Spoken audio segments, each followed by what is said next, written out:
There is a question most people never ask out loud, but almost everyone is quietly answering with their life. Am I enough? Not do I have enough? Money, time, success. The deeper question underneath all of that. The one that surfaces at the end of a long day when the room is quiet and the performance is over. The one that drives the checking of phone notifications, the comparing of careers, the need to hear that the work was good, the relationship was right, the choice was correct. Am I enough? Most people spend their entire lives trying to answer this question through performance. Get the degree, land a promotion, build the relationship, raise the kids well, achieve something measurable and visible. And for a moment, for a brief, temporary moment, the achievement answers the question. Yes, right now, in this moment, I am enough. And then the moment fades, and the question returns. Because the question was never really answered. It was just quieted, temporarily, until the next thing is needed to quiet it again. Psychologists have a name for this pattern. It is called contingent self-worth. The research comes primarily from Jennifer Crocker and Laura Park at the University of Michigan. Their work, published in Psychological Bulletin in 2004, identified something that most people feel intuitively, but have never seen clearly stated. When your sense of worth is contingent, meaning it depends on outcomes, achievements, the approval of others, or your performance in any domain, you are locked into a cycle that the research shows is not only emotionally exhausting, but actively counterproductive. People with high contingent self-worth study harder before exams, but learn less. They are more motivated in the short term, but more likely to give up when they fail. They appear more confident, but are more fragile under pressure. And they are significantly more prone to anxiety, depression, and relationship problems than people whose sense of worth comes from somewhere that cannot be taken away by a bad result. Here is what contingent self-worth actually does inside the human mind. When your worth depends on performance, every task becomes a referendum on your value as a person. A failed project is not just a setback, it is evidence about who you are. A critical comment is not just feedback, it is a verdict. A comparison with someone more successful is not just observation. It is a measurement that places you somewhere on a scale that determines your worth. The nervous system responds to threats to self-worth the same way it responds to physical threats. The same cortisol spike, the same amygdala activation, the same fight or flight response, not triggered by a predator, but by a negative performance review or a social comparison on a phone screen. And here is the specific cruelty of it. The higher you build your achievements, the higher the stakes become. Because now there is more to lose. And the question, am I enough, gets louder, not quieter, as the resume grows. So if performance cannot answer the question, where does the answer actually come from? This is where a moment that happened on the banks of the Jordan River 2,000 years ago becomes one of the most psychologically relevant events in all of ancient literature. Not because it is a good story, because of the specific timing of what was said and what had not yet happened when it was said. Matthew 3. Jesus comes to the Jordan River to be baptized by John. To understand why this moment matters, you need to understand what baptism meant in the first-century Jewish world. This was not a private spiritual ritual. This was a public act of identification, a person stepping into water in front of witnesses and declaring something about who they were and where they stood. John's baptism specifically was a baptism of repentance, a public turning, a public declaration of reorientation toward God. And Jesus, who had committed no sin to repent of, walked into the water anyway. John tries to stop him. I need to be baptized by you. And do you come to me? Matthew 3 verse 14. Even John understood that something was out of order. The one with more authority was walking toward the one with less. The one without sin was submitting to a ritual designed for people carrying the weight of their failures. Jesus answered, "Let it be so now. It is proper for us to do this to fulfill all righteousness." Matthew 3 verse 15. And John agreed, and Jesus was baptized. And then, as Jesus came up out of the water, something happened that changed the entire weight of this moment. Matthew 3 verses 16 to 17. As soon as Jesus was baptized, he went up out of the water. At that moment heaven was opened, And he saw the Spirit of God descending like a dove and alighting on him. And a voice from heaven said, "This is my Son, whom I love. With him I am well pleased." Three things happened simultaneously. The heavens opened, the Spirit descended, and a voice spoke. And what the voice said, those specific words, is the most important thing in this entire passage. Not because they are dramatic, because of when they were spoken. Stop there and think carefully about what had not yet happened at this moment. Jesus had not performed a single miracle yet. He had not healed anyone. He had not turned water into wine. He had not fed 5,000 people. He had not preached the Sermon on the Mount. He had not raised the dead. He had not gone to the cross. He had not risen from the grave. At this moment, standing in the Jordan River, dripping wet, Jesus had a public ministry record of exactly zero. Nothing on the resume. Nothing done. Nothing achieved. Nothing that the watching crowd could point to and say, "Yes, we see why he deserves to be called the Son of God." And the voice said it anyway. This is not a small detail. This is the entire point. The voice from heaven, which in Jewish theology carried the weight of divine declaration, did not say, "This is my Son, and here is what he has accomplished." It did not say, "Here is my Son, watch what he does, and then you will understand why I am pleased."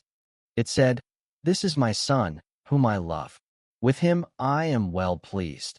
Before the first sermon, before the first miracle, before the first sign of anything that a watching world would recognize as achievement, the identity was declared before the performance began. The love was stated before the work was done. The pleasure of the Father was announced at the starting line, not at the finish. Now let's look at the specific word the voice used, because this is where the Greek opens something that the English translation can flatten. The word translated, "whom I love," in most English Bibles is the Greek adjective, agapitos, gamalphapaiditao. And agapitos does not simply mean loved in the passive sense, someone who has been the recipient of affection. The word carries a more specific weight. It means beloved, cherished, the one who is held close, the one set apart not for what they produce, but for who they are to the one who loves them. Agapitos appears again in the New Testament, in the story of the Transfiguration in Matthew 17, where the same voice speaks the same words again. It appears in Paul's letter to the Ephesians, chapter 1. In him we have redemption, to the praise of his glorious grace, which he has freely given us in the one he loves, the same root word. It appears throughout John's first epistle. Beloved, let us love one another, for love comes from God. The word is not describing a feeling that fluctuates with performance. It is describing a category, a status, an identity that is given, declared, and then held. This is not the language of contingent self-worth. This is the language of unconditional identity. Now here is where the two worlds meet, and where this becomes something you can actually use today, not just a theological observation about what happened at the Jordan River. The research on contingent self-worth identifies a specific alternative to the performance trap. Crocker and Park call it non-contingent self-worth, a sense of worth that does not rise and fall with outcomes. And their research consistently shows that people who operate from non-contingent self-worth are more resilient under failure, more genuinely motivated, more able to learn from mistakes rather than being crushed by them, and significantly less prone to anxiety and depression. Here is what that looks like in practice. A person with contingent self-worth who fails at something important experiences the failure as information about their value.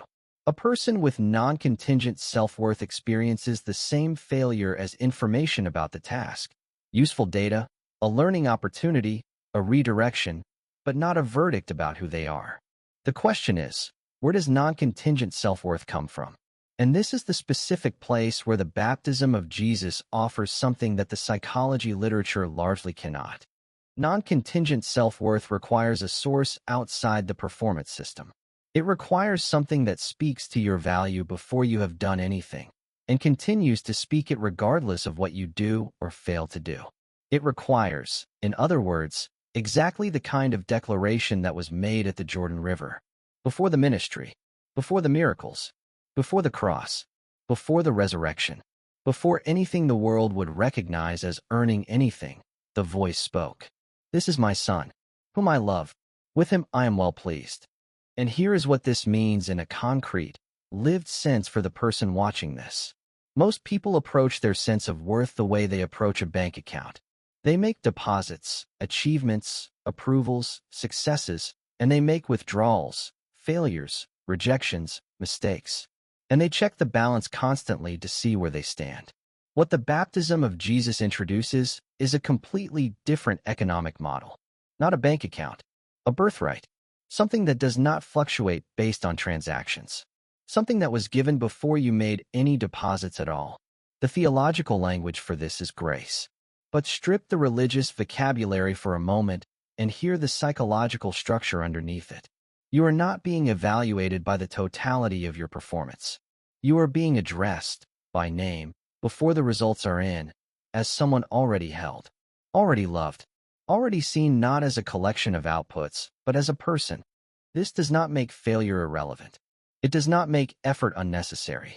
It does not mean nothing matters because you are already enough. Look at what happened after the baptism. After the voice spoke, Jesus spent 40 days in the wilderness being tested. Then he preached. Then he healed. Then he taught. Then he went to the cross. The declared identity did not produce passivity. It produced the freedom to act without the desperate need to prove anything. That is the specific shift this changes. When your worth is contingent on performance, you work from a deficit. You are trying to earn enough to feel justified. And no amount of achievement ever fully closes that gap, because the gap is not really about achievement at all. It is about identity. When your identity is declared before the performance, you work from a different place. Not proving, not earning, not desperately accumulating evidence of your value. You work from a foundation that the work cannot create and failure cannot destroy. There is one more thing worth sitting with before we close. At the baptism, the voice said 3 things. Not 1. 3. This is my son. Identity. Who he is. Whom I love. Relationship. How he is held. With him I am well pleased. Delight. Not approval for performance, but pleasure in existence. The Hebrew concept underneath that third phrase comes from the word ratzon, meaning delight, goodwill, favor. Not the approval that follows achievement.